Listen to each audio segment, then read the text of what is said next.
মামুনুল হক নিজেকে বলে আলেম, তো এত বড় মিথ্যাচার, সে মুখ খুললেই শুধু মিথ্যার ফুলঝুরি বের হয়, এটা অত্যন্ত দুঃখজনক। আপনার পিভিসি ব্যানার করে যা কিছু লাগিয়েছে এটা গত কয়েকদিন ধরে পরিষ্কার ছিল, আমি সেটা উল্লেখ করেছি আপনার গণমাধ্যমের সামনে, নির্বাচন কমিশনকে জানিয়েছি, সেগুলোর কোনো ব্যবস্থা হয় নাই। তো এখন মামুনুল হক নিজেকে বলে আলেম, তো এত বড় মিথ্যাচার একটা আলেমের মুখ দিয়ে, ও রাজনীতি এমনিও করে না ভাই, আমি ওকে রাজনীতি ধরি না, কিন্তু একটা আলেমের মুখ দিয়ে এত বড় মিথ্যাচার, এটা আসলে দুঃখজনক। আমি আশা করেছিলাম যে মসজিদের মিম্বারে দাঁড়িয়ে যে কথা বলে, যে আপনার মাদ্রাসায় তরুণদের কোরআন হাদিসের শিক্ষা দেয়, সে মুখ খুললেই শুধু মিথ্যার ফুলঝুরি বের হয়, এটা অত্যন্ত দুঃখজনক। ভাই আমি আসলে মোহাম্মদপুরেই থাকি।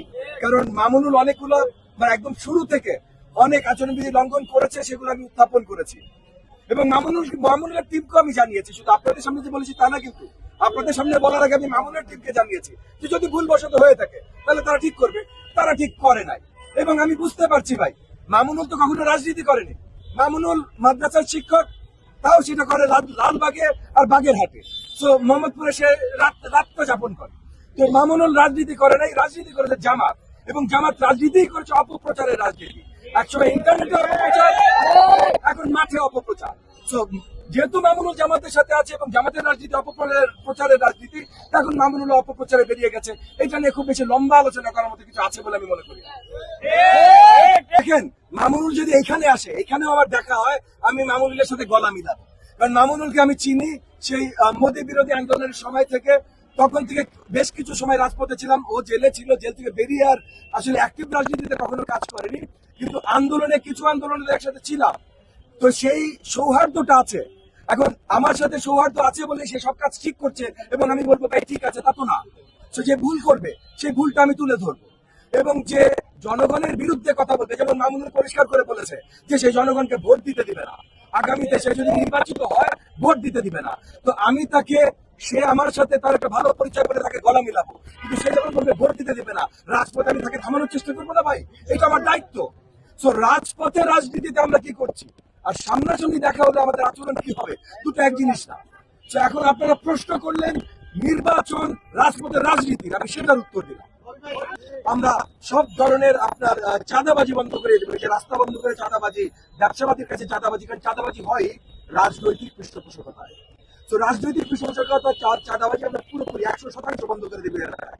আমরা বিশ্বাস করি যে জনগণ যদি তাদের মূল্যবান ভোটটি ধানের শেষ মার্কায় প্রদান করে আমাদেরকে নিয়ে আসে, তাহলে এই এলাকায় সন্ত্রাস একদম নির্মূল বা নির্মূলের কাছাকাছি হয়ে যাবে ইনশাআল্লাহ। প্রথমেই বললাম আপনাদেরকে যে রাজনৈতিক পৃষ্ঠপোষকতার বাইরে খুব কম সন্ত্রাস হয়।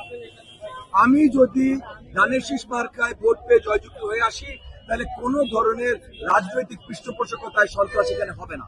চাঁদাবাজির আমার দরকার নাই, পৃষ্ঠপোষকতা করে রাজনীতির আমার দরকার নাই, আমার পেশা আছে ভাই, আমি অন্য 10 জনের মতো না। আপনি মামুনুল হককে একটু জিজ্ঞেস করেন তো, মামুনুল হক যতগুলো ব্যানার লাগিয়েছে প্রত্যেকটা রাস্তায়, একটু হিসাব করেন, এক একটা ব্যানারের দাম কত, একটু হিসাব করেন। তারপর মামুনুল হককে জিজ্ঞেস করেন যে তার আত্মীয় স্বজন মিলে কতখানি চাঁদা তুলেছে এবং কত তার সম্পত্তি রেখে গেছে যে সে এতগুলো লাগাইলো। রাজনৈতিক পৃষ্ঠপোষকতা হয়, আমার এই চাঁদাবাজির দরকার নাই, আমার পৃষ্ঠপোষকতার দরকার নেই। তো আমাকে যদি জনগণ ভোট দিয়ে জয়যুক্ত করে, তাহলে এগুলো বন্ধ হয়ে যাবে ইনশাআল্লাহ। কথা বললেন, বাংলাদেশের ইতিহাসে এখন পর্যন্ত কোনো নির্বাচন হয়নি যেখানে কোনো ধরনের কোনো সংঘাত হয়নি। তো সংঘাতের ঘটনা ঘটতে পারে, এটা মেনে নেব, এটা ভালো, এটা ইতিবাচক তা না, ঐতিহাসিক ভাবে এটা একেবারে 100% এড়িয়ে যাব, এইটাও সম্ভব না। আমি আশাবাদী যে ঢাকা 13 আসনে বড় কোনো সংঘাতের ঘটনা ঘটবে না, বা ইনশাআল্লাহ আরো শক্তভাবে বলি কোনো সংঘাতের ঘটনাই ঘটবে না। কিন্তু যদি জোর করে কেউ আক্রমণ করতে চায়, যদি জোর করে কেউ আচরণবিধি ভেঙে কোনো অন্যায় করতে চায়, যদি 12 তারিখে কেউ ভোট পোলিং সেন্টার দখল করতে চায়, তাহলে তো নিশ্চয়ই আমরা চুপচাপ বসে থাকবো। আমরা প্রথমে আইন শৃঙ্খলা বাহিনীর দিকে দৃষ্টি রাখবো, তারা তাদের দায়িত্বগুলো সঠিকভাবে পালন করে যেন। যদি কোনো কারণে তারা পালন করতে ব্যর্থ হয়, তাহলে আমরা আমাদের জনগণের ভোট অন্য কাউকে কারচুপি করে চুরি করে নিয়ে যেতে দিব না।